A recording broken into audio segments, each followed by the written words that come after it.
tonight's news edition.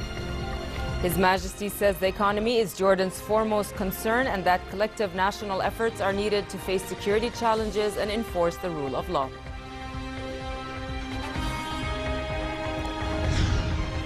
The Prime Minister assures that spending controls will not affect basic food commodities or harm low-income groups.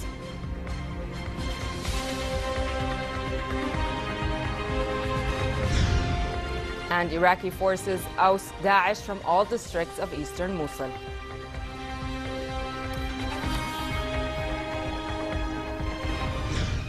Good evening and welcome to the news at 10. His Majesty the King discussed local, regional and international issues at a meeting with former Prime Minister and leading politicians. The King said the security, economic and social challenges facing the kingdom required a collective and united stance to face them. He noted the people's role and sense of security awareness, stressing better security measures to deal with internal threats. The challenge at the northern border, he said, requires heightened readiness by the armed forces and security forces which can deal with the situation. King Abdullah stressed that all concerned agencies should take the necessary measures to enforce the rule of law and protect the state's authority. He also said he is looking forward to see the results of efforts by a royal committee tasked with developing the judiciary and enhancing the rule of law. But the king made it clear the economy remained the biggest challenge, especially the fight against poverty and unemployment, stressing the private sector's role to create jobs and spur growth. He also stressed help for low and medium income groups. His Majesty said there will be intensive contacts with the new U.S. administration and Congress in the next stage, expressing hope to build on the strategic ties with Washington.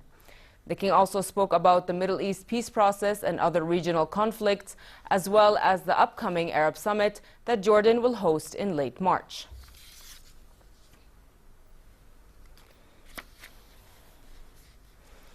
Minister of State for Legal Affairs Hassan II took the oath of office before His Majesty King Abdullah. The minister was abroad when he was named minister in a shake-up of the government of Prime Minister Hassan II earlier this week.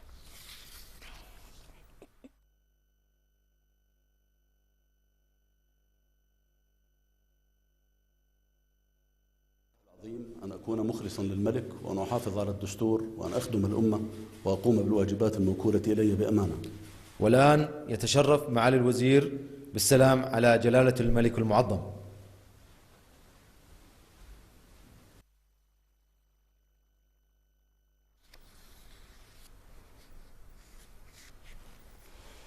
Senate President Faisal Fayez met Prime Minister Hani al-Mulki to discuss cooperation between the executive and legislative authorities. They agreed to maintain close coordination to enhance comprehensive reform and boost the national economy.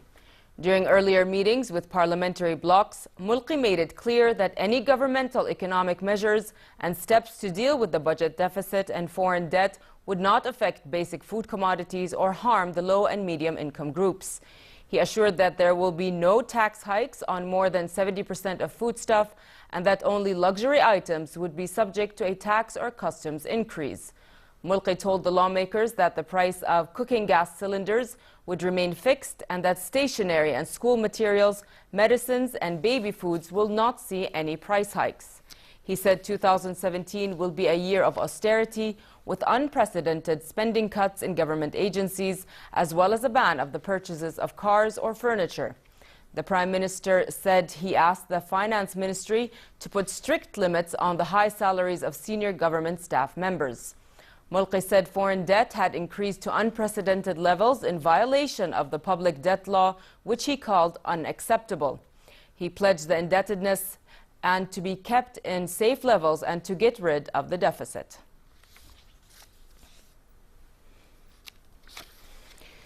The meetings come amid the lower house's debate of the 2017 draft state budget.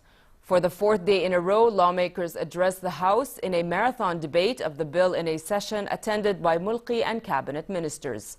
MPs called for stricter controls on public funds and addressing financial and administrative imbalances. Other legislators dealt on better tax collection, controls on foreign borrowing, and a tougher approach to fight corruption and restore stolen funds. Others called for a broader mandate by the Audit Bureau and trimming travel and other benefits as an austerity measure. MPs were unanimous on launching development projects to create jobs, streamline the labor market and control foreign labor. Meanwhile, an MP, Tamer Bino, had his membership suspended for 5 days after the House's disciplinary committee decided he was in violation of the Chamber's laws by showing disrespect to another lawmaker. Bino Amman's 5th district had aggressively jeered lawmaker Tariq Khouri of Zarqa in a brawl that broke out during yesterday's session. Jordan's diplomatic mission to the United Nations said the Palestinian-Israeli conflict will be resolved only through setting up a viable and sovereign Palestinian state on pre-1967 borders with East Jerusalem as its capital. In remarks at a UN Security Council, the mission said that Jordan is committed to defending Islamic and Christian holy sites in occupied Jerusalem based on the Hashemite custodianship over the holy shrines. Iraqi forces have ousted Daesh from all districts of eastern Mosul they were tasked with recapturing. A lieutenant general said that counterterrorism services had taken the eastern bank of the Tigris River. Regular army troops were still fighting the terrorists in northeast Mosul. A few parts of the bank further north had yet to be fully taken. He said that recapturing Mosul's western half would be an easier task. Iraqi Prime Minister Haidar al-Abadi said victory in Mosul is very near. He said the terrorists had been severely weakened in a Mosul campaign and that the military had begun moving against them in western Mosul. Residents said more than a dozen missile strikes in the Yarmouk district targeted weapon depots and workshops and terrorists used to make explosives, and also destroyed 2 car bombs that were stored there. One of Syria's strongest rebel factions, the conservative Ahrar al-Sham group, said it will not attend peace talks to be held in Kazakhstan on January 23rd. Several other leading rebel groups, however, decided they would be at the talks. Ahrar al-Sham said its stance was in reaction to continued military activity by the Syrian army and Russian airstrikes. Meanwhile, Turkey's military said Russian warplanes had carried out airstrikes on Daesh targets south of the Syrian town of Al-Bab in coordination with Turkey. A new bridge connecting the eastern entrance of Karak with a key neighborhood was opened. The route was closed to traffic 6 months ago for building the Thaniya Bridge. Minister for Public Works and Housing Sami Halase said the project was launched at a cost of 1.5 million dinars that covered lighting, traffic lights and signs as well as water drains.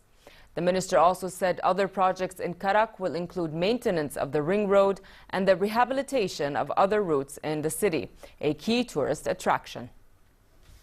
Today we are in one of the projects that the Ministry of Public Works and Housing is following up. We are in the city of Karak. The project was to make the connection between the new bridge and the entrance of the city of Karak to the merged area.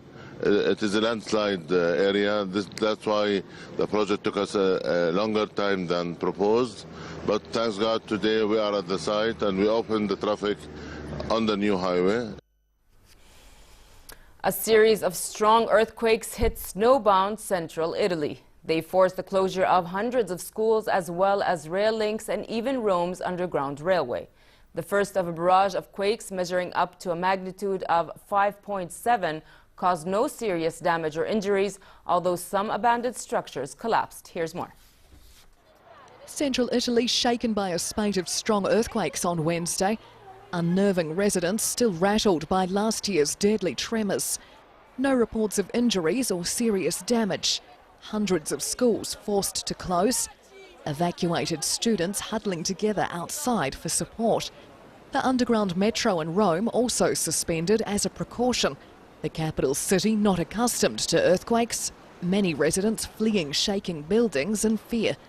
The 3 strongest earthquakes measuring 5.3, 5.7 and 5.3 on the Richter scale, all striking within about an hour. Their epicentre roughly 7 kilometres from the town of Amatrice, which was flattened by a powerful tremor last August. The August 24th earthquake killed more than 300 people and destroyed thousands of homes and businesses. More than 45,000 aftershocks have since struck the region, a constant reminder to Italians of their precarious position straddling two tectonic plates. German label Mark Kane wowed the Mercedes-Benz Berlin Fashion Week with an easy-to-wear look blended with couture. Taking inspiration from the Ballet Magnifique, Kane brought out the tulle, chiffon and satin to give flair to the urban look. Trouser suits and colorful prints graced the runway with bold colors, a clear motto of the collection. The autumn-winter collection was sporty mixed with couture, made of a medley of materials in reds and oranges. The Berlin Fashion Week runs from January 17th to January 20th.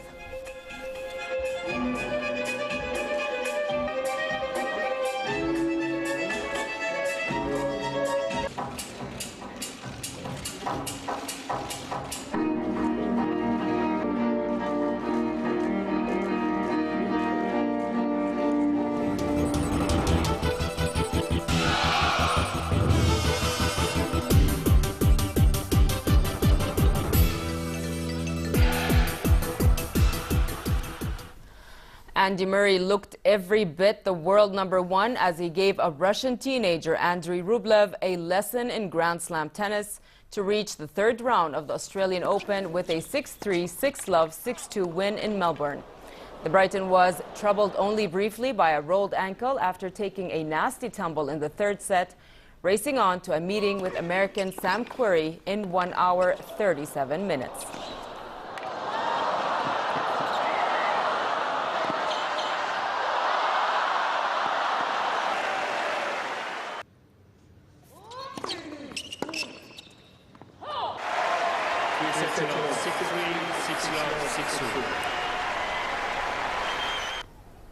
In the same tournament, unseeded Briton Dan Evans followed Murray through to the third round of downing 7th seed Marin Cilic of Croatia in a 3-hour match. Evans lost the opening set but came through 3-6, 7-5, 6-3, 6-3 to reach the third round of a slam event for the 4th time in his career. And finally, chilly conditions continue in most regions for the rest of tonight, while remaining relatively cold in the Jordan Valley and the Dead Sea with light variable winds. Tomorrow, a slight drop in temperatures expected with a high of 15 degrees Celsius in the capital. The Gulf of Aqaba should expect warm conditions during the day tomorrow, while winds will be northerly moderate and the seas calm. Next are the lows and highs for tonight and tomorrow.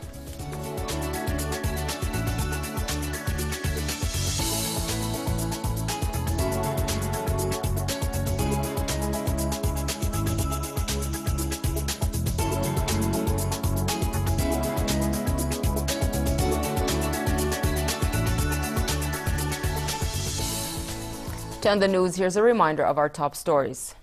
His Majesty says the economy is Jordan's foremost concern and that collective national efforts are needed to face security challenges and enforce the rule of law.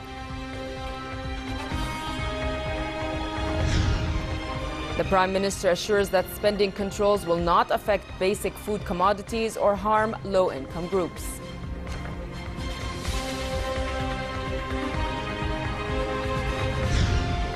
And Iraqi forces oust Daesh from all districts of eastern Mosul. With that, we come to the end of tonight's news. I'm Nancy Khair. Thank you for watching. Have a good night.